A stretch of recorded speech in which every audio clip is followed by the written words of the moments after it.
Hey, what's up, you guys? My name is Devin Zariah, also known as Devin SavageRecovery on TikTok.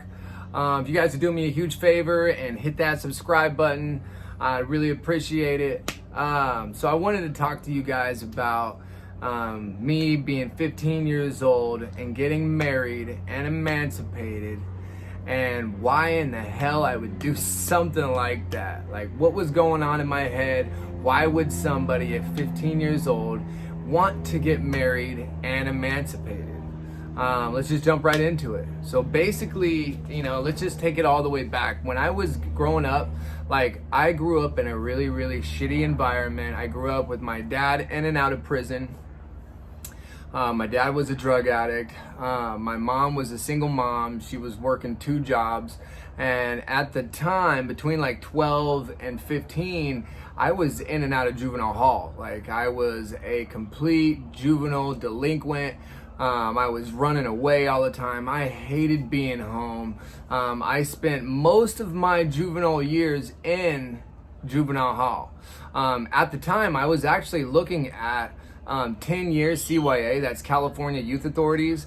That is prison for the youth in California. And when I met my ex-wife, my kid's mom, I was 15 years old, okay? I met her at my grandma's house. I just had showed up over to visit my grandmother, and there was this girl sitting on the couch in the living room. And I was like, hey, what's up? How you doing? And she was hella cute, and my grandma had a pool down the street. I'm like, hey, you wanna go to the pool? And she was like, yeah, I'm down. So we ended up kicking into the pool. We ended up freaking kicking it all summer. We were going to the fair, the state fair, totally fell in love. You know what I mean? And I don't want to be cliche, but time stopped, for the first time in my life, I fell in love, and I stopped being a messed up kid. I stopped fucking up. I wasn't out trying to commit crimes and doing stupid shit over and over again, I actually was looking forward to waking up every single day. Now, fast forward 8 months, I ended up getting married, I ended up getting emancipated, and ended up having a newborn baby. Now, why did I get married? Why did I get emancipated? Okay, well, looking at my situation, I was on probation, right? I was in and out of juvenile hall. Getting emancipated meant that I wouldn't have to freaking have a curfew like I did at 6 p.m. every night. I could work a full-time job. You know what I mean? I could get my own apartment. I could get my own place. And I was in a big rush to grow up. That was what I wanted more than anything. So why did I want to get married, emancipated, all at the age of 15? So given the circumstances, look at the whole situation. I was on probation, formal probation. All right, I had a curfew of 6 p.m. I wasn't allowed to freaking go to work. I was always supposed to pretty much just go to school, which was court school too, by the way. I was not allowed in regular high school. I was in court school. That is a place that you go when you can't even go to continuation school. I wasn't allowed in regular continuation. I wasn't allowed in the alternative continuation. I was in court school. My court school consisted of buzzing in, and a sheriff would come open up the door, pat me down, and freaking come bring me into my freaking chair and my desk. And then the probation officer was also the teacher, okay? And then there was 2 probation officers on duty, which were both my probation officers, that had a hard-on for me. Anything that I would do, if I got 68% on a freaking test, on a Friday test, they would book me into juvenile hall for the weekend. So you had to at least pass with a freaking, 62%, because you had to at least pass with a C. I wanted to be emancipated so that I didn't have to have a curfew. I wanted to be emancipated so I could go to work. I wanted my own place. I was ready to fucking grow up and be an adult at a very young age. I just wanted to be on my own. I wanted to be independent. I wanted it so bad, you know what I mean? So when I had met who was soon to be my new wife, we weren't in the best of situations. Let's look at her situation.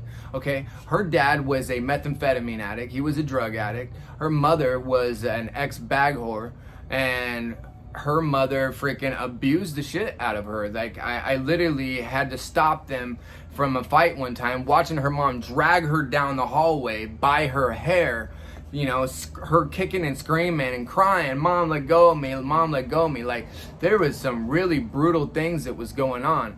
So when we were kicking it, like, all we could talk about was freaking getting our own place, and we can't wait to be 18. Well, we had found out that you could get married and get automatically emancipated, or you could join the military and get an automatic emancipation. We were wanting to get emancipated. So we were sleeping together, and all of a sudden she ended up getting pregnant. Well, boom. Our freaking, like, not only did we have like butterflies, like, wow, we're making our own family, we were excited. Believe it or not, we were excited that she was pregnant at freaking the age of 16 and me being 15. We just didn't know how to go about bringing this up to the family. So what we did was I convinced my aunt to try to go to court to get custody of my girlfriend at the time so that we could get married.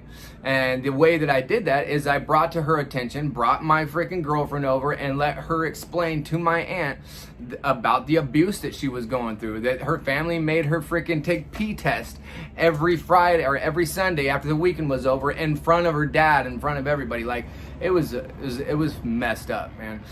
So my aunt was all about it. My aunt was all about trying to go and take custody of her, and my mom was even on board and everything. At this time, they didn't know she was pregnant. We kind of hid it until we went to court. So we got my aunt to go to court for her. Her family didn't even show up in court, which broke her heart.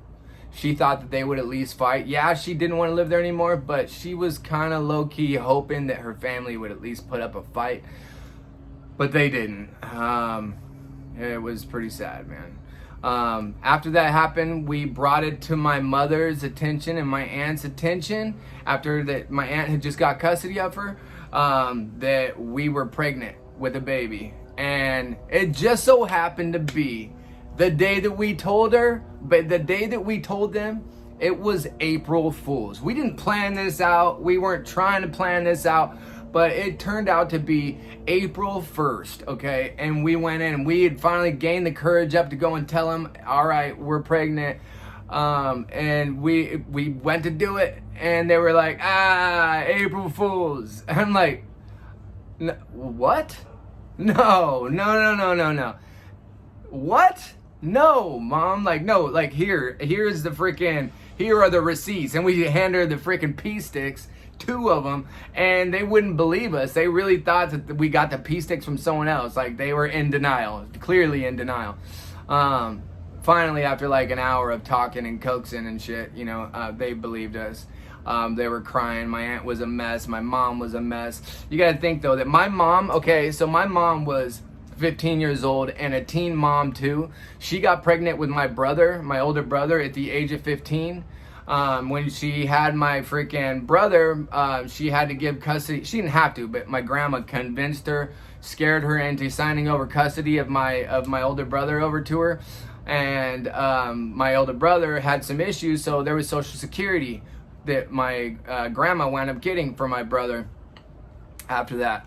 And so when when my dad wanted to get married to my mom, my grandmother wouldn't allow it. And ultimately it was because my grandma didn't want to lose that check.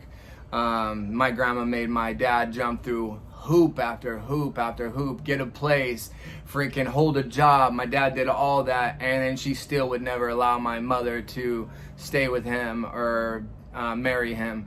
And so I used that kind of to my advantage. I said to my mom, Mom, I don't do to me what grandma did to you, and let us get married. We want to get married. We went through marriage counseling for 6 months, and then we got married. And when I got married, I was automatically emancipated. I got my own freaking apartment. We had our baby. We moved right in, like the day I got an apartment the day before my kid's mom got out of the hospital, and we were able to bring our newborn baby home to our own apartment at the age of 15, dude. Like, it was wild, and I had never been so happy. I had a full-time job at Target. I freaking had a newborn baby. I was still going to school full time. But the problem is it kind of backfired, and I'm going to make another video about this. My probation officers were not okay with me being emancipated. They did not like the fact that they didn't have control over me anymore. They didn't like me having my own apartment. They started violating me for everything. They would violate me for not calling and letting them know that I just worked 10 minutes of overtime before I got home. They arrested me on Christmas Eve, shackled me up in front of my whole family, kicked my whole door in front of my freaking, and not in front of, but kicked my door in while we were sleeping, me and my wife in bed with our newborn baby, you know, and she was only 16, I was 15, she was butt naked in bed, and they kicked the door open, and there's like 8 male cops looking at my wife, and of course I freaked out, you know, she's naked in bed, like, who are you guys, you know? But that's a whole nother story. Yes, freaking, it benefited me, changed my life to get married and emancipated, and I did it for a lot of reasons. But yes, it was all to grow. It was all to better my life. It was all because I just wanted to be independent and be a good man and a good dad, and that's what I did. All right, so if you guys like what you hear, hit that subscribe button, and I will talk to you guys in the next video.